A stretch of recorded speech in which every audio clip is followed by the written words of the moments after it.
honestly feel like in 2024, I mean, we're only 4 days into the new year already, and it's just gonna be a very busy time, and I'm happy for it. I'm very happy for it. But I thought I was gonna chill. I thought I was gonna relax today, not really focus on making videos. But then we got a couple of Final Fantasy VII related announcements, and I figured to combine them all into this video so we could talk about it. If you guys have been loving the FF7 content, be sure to hit that subscribe button and notification bell to stay in the loop and help raise that 38% even higher. Now, with that being said, let's get into this video. And of course, guys, beware of spoilers. I know a lot of people are getting to that territory right now where it's very close to the release and you don't want to be spoiled on anything. I totally get that. Feel free to click off of this video right now, and I'll see you after the game launches. So with the new year, PlayStation and a lot of companies like to hype up what to expect, what's coming very soon from their catalog, and they very well do that with this trailer here, showing off Stellar Blade and The Last of Us Remastered and Tekken. But it jumps into a Final Fantasy VII Rebirth gameplay preview right here. Did you catch that? That actually was a very new shot that we had not seen before, and then it doesn't show anything else Final Fantasy VII Rebirth related, at least anything new going forward.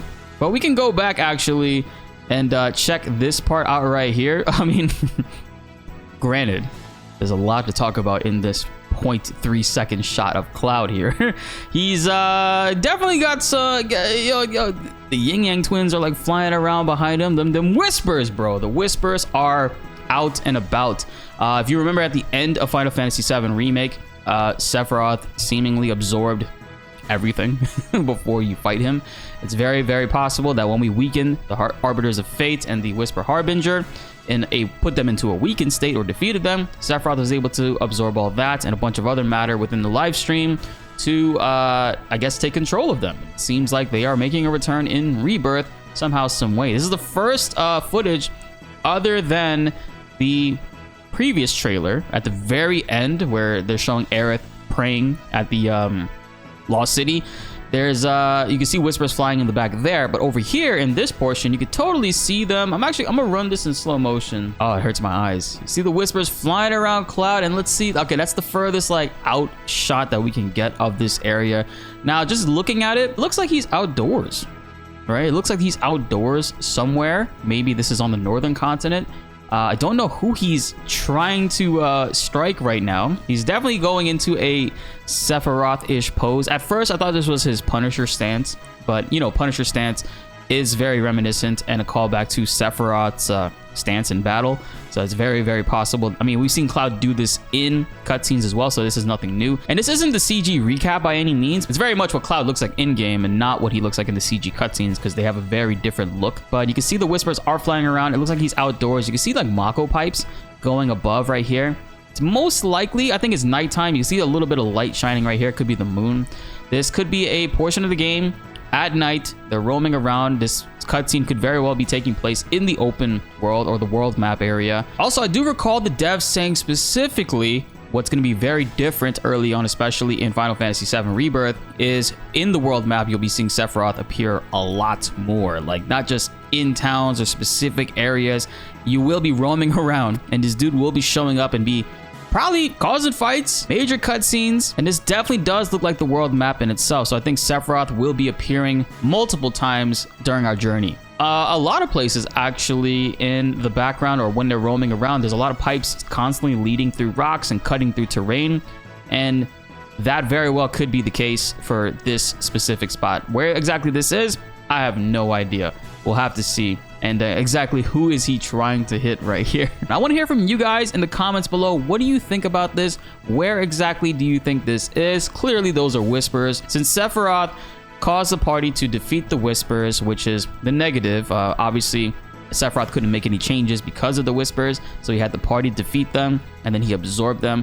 Now Sephiroth is in full control of the whispers, so maybe he's utilizing them here to cause Cloud or stop people from stopping Cloud from doing something, or he's using it to slow the party down and cause them to fight them. I don't know. I mean, there's a lot of things that very well could be the case for here. We've heard them talk about it in recent interviews too, just not anything specific. But of course, Sephiroth did absorb them, and I think personally he's probably utilizing them here to mess with Cloud them in some way. Now, the next thing to talk about is Game Informer. So, as you guys know, Game Informer has done a preview of Final Fantasy VII Rebirth, and every day they're putting out new articles. I mean, every day, every other day. I feel like tomorrow we're finally going to get something different. This specific one is just elaborating a little bit more on Zack's role within Final Fantasy VII Rebirth. If you do want to check this out, I will be linking this below in the description for you to check it out. It's completely free. They've just been going through and talking about how the devs really have been hammering it home, not only in the trailers, not only in other interviews, but their specific interview, they talked about the Whispers and Zack are extremely important to the story of Rebirth, and as we play through, we're going to be able to figure out more elements into which they pertain to each other and why they essentially exist. Zack's fate is emblematic of how Final Fantasy VII Remake and Rebirth teams approach the source material. If we trace the original, stay exactly as loyal to it as it is, I think that is lacking in the gaming experience in itself, says Hamaguchi. With elements like the Whispers or Zack, these new elements introduced in Remake or Rebirth really gives the players the feeling that based on these, perhaps the ending is going to be different from what we know the original, and have to sort of wonder in anticipation. The mystery building is something we truly wanted players to feel in Rebirth. Since Final Fantasy VII Remake ended, people like myself and many other channels have been nonstop talking about what the hell could be going forward. Had they done it shot for shot, exactly the same in one game too, that'd be it. We would be done talking about it. We wouldn't really be saying much, right? There's not much else to talk about, but because things are changing, it's moving a lot of people into the direction that things will be different. And what exactly could be different? Is it the ending? Is it the middle? Will certain characters be in the party that aren't supposed to be in the party? I don't know. But that is something that we have to play to figure out in Rebirth and then eventually Part 3. In Rebirth, Zack appears to have a more defined role. Through him, players will be able to experience and understand more of Final Fantasy VII's worldview, and it will deepen their understanding of this 7 world, Hamaguchi says. We have used the character Zack to depict the combined view of story and scenario writer Kazushige Nojima and creative director Tetsuya Nomura and producer Yoshinori Kitase, the original creators. The intent of how this world of Final Fantasy VII came to be and its policies and rules governing this world. By the way, for those that are saying Nomura has nothing to do with the writing of Final Fantasy VII, come on, man. This dude has story concept credits from the original game, and that very well continues to be the same going forward into other titles, especially with Kitase and, of course, the actual writer, Nojima. They all relay plot points and talk to each other about how these things play out and how they should go. Specifically, I mean, they say it right here, it's policies and rules governing this world. This is going to be depicted through the character of Zack as much as the Whispers within the story. Confirm, Whispers will be there if you couldn't already tell from that photo. Zack is an equally immensely important, crucial key character. Wow. Equally immensely important, crucial key character to the story that I believe fans will enjoy within Rebirth. That's, I get it. Yeah, he's extremely important. Not really an insanely crazy article, but again, hammers on the point that Zack is very important. Whether we know, or well, we will be finding out actually if he's in the world that main party is in, if it's a separate world, different timeline. Who knows? I mean, there's so many question marks. I can believe certain things. You guys can believe certain things. I want to know what you guys think in the comments below, of course.